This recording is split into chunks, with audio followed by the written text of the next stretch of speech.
Everything that you think you know about January 6th, it's a lie, right? All those brave folks who entered the Capitol that day, they were peaceful, patriotic protesters just exercising their First Amendment rights. But the Democrats, they masterfully twisted reality to brand them as insurrectionists. And that, even though the Democrats themselves are the real insurrectionists for certifying a fraudulent election. That, in a nutshell, is how the Trump administration spun one of the worst assaults on American democracy during the event's 5th anniversary. With Team Trump publishing an insane revisionist history on the official whitehouse.gov website yesterday, and the reactions to it, they've been just as crazy. And so let's dive into this, starting with Trump's speech that afternoon at the Ellipse. Because the White House, they claimed that he was blameless for what happened afterward, arguing that he emphasized the need to protest peacefully. I know that everyone here will soon be marching over to the Capitol building to peacefully and patriotically make your voices heard. But that, it was just one moment in the middle of an hour-long speech and a 3-hour-long event if you count all the other speakers. And as many have pointed out, and we're gonna bounce around the speech here, if you listen to the totality of it, the tone is anything but peaceful. Our country has been under siege for a long time. We fight like hell. And if you don't fight like hell, you're not gonna have a country anymore. We're gonna walk down, and I'll be there with you. We're gonna walk down to the Capitol, because you'll never take back our country with weakness. You have to show strength, and you have to be strong. Next up, the White House claims that the so-called patriots marched to the Capitol and that they were peaceful, orderly, and spirited, saying that it was actually the police who deliberately escalated tensions by aggressively firing tear gas, flashbangs, and rubber bullets into the otherwise peaceful crowd. Meanwhile, officers inexplicably removed barricades, opened doors, and even waved people inside of the building. Except, problem there, that's just not true, right? Some cops did lead rioters through the flimsy barricades, but that's because they were hopelessly overwhelmed by an enormous mob and they were trying to keep it under control. And in truth, I don't know how many people have forgotten this, or they've just listened to the lies so much they have like this different image in the head. The rioters themselves climbed over walls and fences, they toppled barricades, they broke down doors, they shattered windows. And at this point in the White House's narrative, it's really not even clear which story they want to tell. Right? Half the time, it's like all these patriots, they did nothing wrong, and then the other half of the time, it's like actually it was a violent riot, but the Democrats provoked it. In fact, it suggests that dozens of FBI assets inside of the crowd urged everyone else to break into the building. But as we've long known, those assets were just informants, not undercover agents, and there's no evidence anyone actually working for the FBI provoked the riot. Also, of course, the rioters were not peaceful. In fact, many of them were armed, or with reported weapons including guns, pepper spray, tasers, a sword, axes, hatchets, knives, destroyed office furniture, fencing, bike racks, stolen riot shields, baseball bats, hockey sticks, flagpoles, PVC piping, and reinforced knuckle gloves. And the police, they reportedly suffered cuts, bruises, sprains, concussions, rib fractures, irritated lungs, and one mild heart attack, not to mention mental trauma. With one officer getting knocked unconscious, one losing the tip of a finger, many more getting smashed in the head, and others choked, pepper sprayed, and tased. So in total, over 140 cops reported injuries, many of them having to go to the hospital. Multiple capital injuries! Even John, we're still taking metal, sharpened objects, missiles to include bottles and rocks, and hand-thrown chemical-grade fireworks. Yet according to the White House, no big deal. 0 law enforcement officers lost their lives. I guess because Trump doesn't care about the officer who suffered 2 strokes nearly 8 hours after being pepper sprayed and then died, nor I guess the 4 more who took their own lives in the days and months after January 6th. Plus, let's remember, if the rioters got their way, somebody else may have ended up in the gallows erected outside of the Capitol. Start making a list, put all those names down, and we start hunting them down one by one.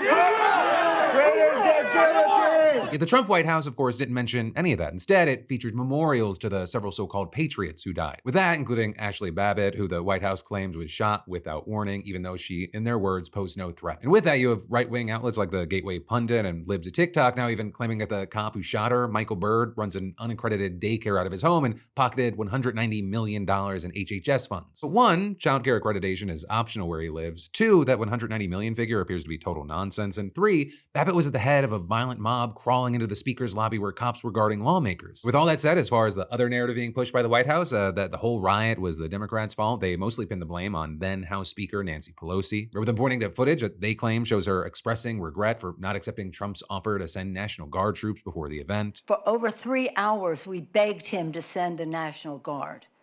He never did it. He took joy in not doing it, was savoring that. And right now, he was saying on TV today, I wanted to send it, they just wouldn't do it. His own Secretary of Defense, acting Secretary of Defense, testified under oath against what the president is saying. The huge thing, Trump didn't need her permission to send the National Guard, and in reality, he was sitting back watching events unfold on TV from his private dining room. In fact, Trump reportedly resisted pressure from his allies, advisors, lawmakers, and even his own daughter to call off the riot for over 3 hours, with also the Washington Post describing those 187 minutes as follows. 25 minutes into Trump's silence, a news photographer was dragged down a flight of stairs and thrown over a wall. 52 minutes in, a police officer was kicked in the chest and surrounded by a mob. Within the first hour, 2 rioters died as a result of cardiac events. 64 minutes in, a rioter paraded a Confederate battle flag through the Capitol. 73 minutes in, another police officer was sprayed in the face with chemicals. 78 minutes in, yet another police officer was assaulted with a flagpole. 83 minutes in, rioters broke into and began looting the House Speaker's office. 93 minutes in, another news photographer was surrounded, pushed down, and robbed of a camera. 94 minutes in, a rioter was shot and killed. 102 minutes in, rioters stormed the Senate chamber, stealing papers and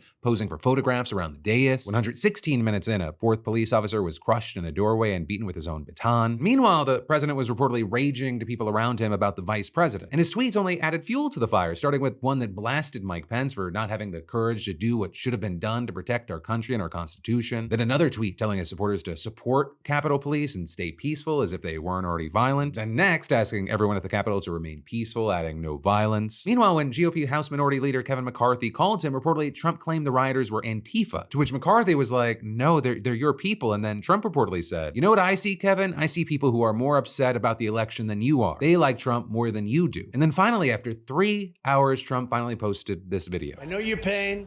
I know you're hurt. We had an election that was stolen from us. It was a landslide election, and everyone knows it, especially the other side. But you have to go home now. We have to have peace. So go home. We love you. You're very special. I know how you feel.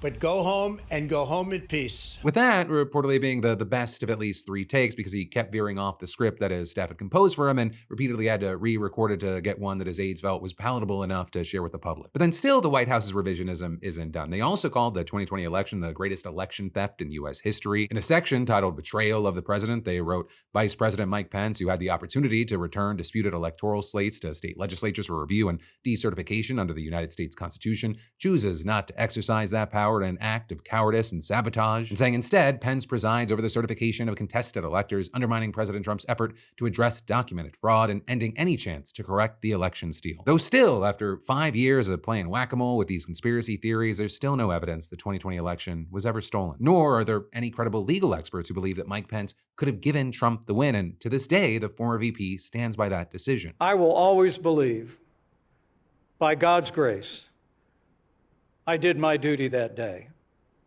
to support the peaceful transfer of power under the Constitution of the United States of America. But still, the White House claims that Twitter, Facebook, YouTube, and other platforms, JP Morgan, Bank of America, Capital One, and other major financial institutions, plus the legacy media, all conspired to destroy Donald Trump politically and economically in the years that followed. And while, we kind of all knew that there were still people that believed this shit 5 years later, it is still to a certain degree shocking to see it laid out this comprehensively and ridiculously on an official government website. Which is then why you have people reacting online saying January 6th is crazy because we all watched it live and they're still gaslighting us about whether it happened. As well as, of course, people quoting Orwell's 1984, the party told you to reject the evidence of your eyes and ears. It was their final, most essential command.